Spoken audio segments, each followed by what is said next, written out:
PSG Fan TV, bonsoir à tous, bonsoir. Bonsoir. Bon, ce soir, on connaît notre première défaite en Ligue 1. Ouais.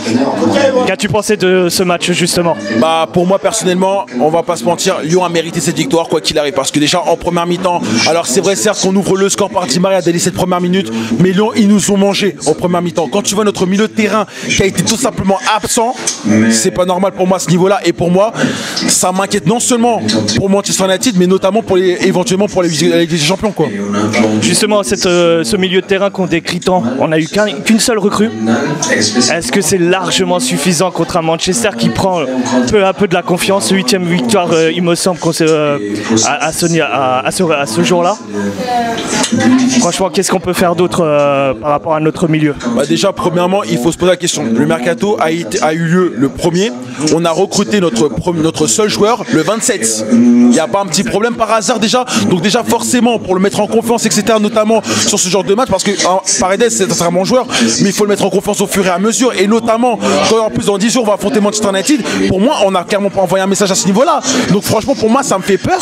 Et franchement, je ne sais pas qu'est-ce que ça va devenir par la suite. Donc franchement, je suis très inquiet. Et j'espère sincèrement que Verratti revienne le plus vite possible. Parce qu'on l'a vu même sur ce match-là, il y avait zéro cohésion au milieu de terrain. Soit il y avait un joueur qui se retrouvait au milieu de terrain, que ce soit Draxler ou éventuellement Di Maria, ou soit il n'y avait personne. Donc du coup, Ndombele et Aouar, ils se faisaient plaisir. Et si c'est comme ça contre Lyon, ça sera comment contre Manchester United? Justement, tu parles du milieu de terrain, je voudrais aussi pointer du doigt les côtés. On a souvent été pris par les côtés. Est-ce que finalement Bernat et l'autre côté, il me semble, rappelle-moi, c'était quel joueur? Alves. Éventuellement Sikiri. Voilà.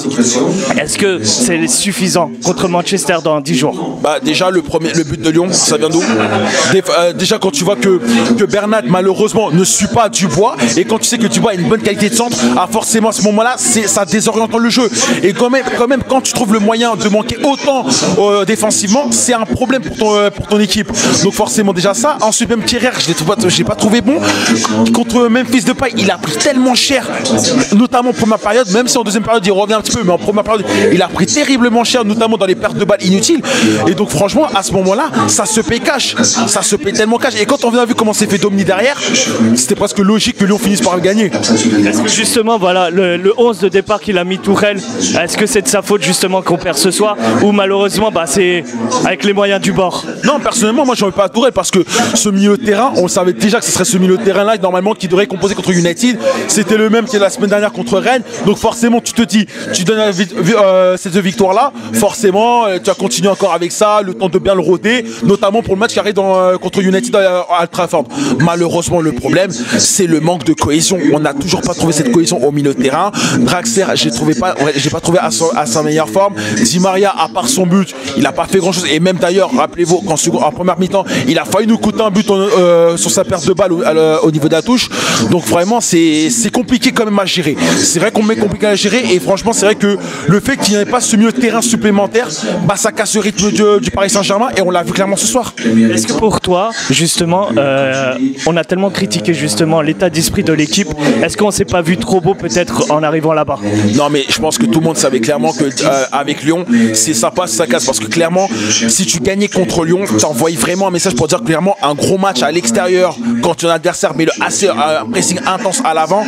Tu pouvais dire attends, si tu vois ça, bon ok, Lyon et Manchester United c'est pas forcément le même niveau, mais tu pouvais dire voilà, ça pouvait te mettre en confiance pour la suite. Là, on a vu clairement qu'on a perdu le milieu de terrain. Donc du coup, on peut pas franchement lutter comme ça. Et en plus, quand on voit les espaces qu'on a laissés derrière, mais un joueur comme Pogba va littéralement se régaler contre nous. Il va se régaler. Donc pour moi, c'est incroyable ce manque de cohésion du milieu de terrain, alors que franchement, on voit clairement qu'il nous faut un autre milieu de terrain et vite. Pour toi, justement, dans ce milieu de terrain, ou peut-être dans l'effectif entier, quel est le joueur qui n'a pas été au rendez-vous ou qui a été en dessous par rapport à l'équipe? Bah franchement, c'est l'ensemble du milieu de terrain, honnêtement, parce que pour moi, j'ai pas trouvé, parce qu'on a beaucoup dit Di Maria parce qu'à part son but, mais sinon après, ou même Draxler pour la passe, mais sinon globalement dans la pesée au milieu de terrain, c'est beaucoup trop faible. C'est beaucoup trop faible. Et quand tu vois que tu as des monstres comme Ndombele qui chargent vraiment, en fait c'est le genre de profil qu'on aurait besoin d'avoir. Donc forcément, et puis même ça aurait été trop tôt de mettre Paredes dès le départ, parce que forcément il manquait un peu d'aim, donc de forcer le temps, de le faire enchaîner, etc. Donc tu pouvais pas mettre Paredes dès le départ. Donc forcément il fallait prendre un milieu de terrain qui pouvait justement compenser tout ça. Mais le problème c'est qu'on n'en a pas. On n'en a pas. Et le problème problème, encore une fois, c'est que ça montre que quand on n'a pas de régulateur de jeu comme Verratti ou bien Neymar, on a des problèmes. On l'a vu même contre Rennes la semaine dernière, pour dire contre Rennes, on l'a vu la semaine dernière. Donc voilà. Mais après, je pense qu'il y a un truc qu'il ne faudrait pas qu'on peut revoir, c'est le penalty pour moi qui est juste. Je ne comprends pas comment tu peux siffler penalty là-dessus en fait. Parce que même si Silva le touche, mais quand on voit le contact, c'est beaucoup trop léger pour siffler penalty. Mais après, bon, le problème c'est. Pour toi, Dembélé, il a plongé. Bah, le problème c'est que même, je vois que la jambe de Dembélé quand même va sur la jambe de Thiago Silva, c'est vrai certes, mais pour moi, ça suffisait pas pour siffler penalty. Au pire des cas, tu peux, en tant qu'arbitre, tu peux éventuellement demander l'aide de l'AVAR pour voir si y a quelque chose ou pas. Mais là, franchement, à ce moment-là, c'est pas possible. Et en plus, comment dire encore que c'est contre Lyon. Donc forcément, Lyon, Turpin, Olas. Donc voilà, on va encore revenir là-dessus à chaque fois. Et donc voilà, c'est problématique quand même.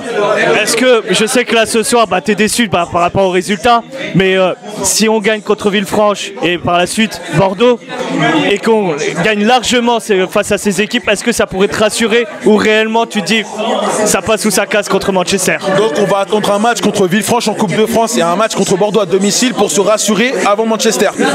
Moi je suis pas sûr en fait, parce que même si on gagne contre ces équipes là, qu'on gagne des 3, 4, 5-0, c'est pas ça le match test qu'il fallait faire, c'était ce match là. Et pour moi on n'a pas réussi ce test là, donc on peut pas attendre un match contre Bordeaux, même si on fait un bon match contre nous au match aller, ou encore un match contre Villefranche. Et sincèrement on va mettre la moitié de l'équipe A voire l'équipe B. C'est pas ça, c'est pas ce match là qui va être un match d'enseignement pour le Paris Saint-Germain, pour le match contre Manchester United. Il faut attendre d'abord.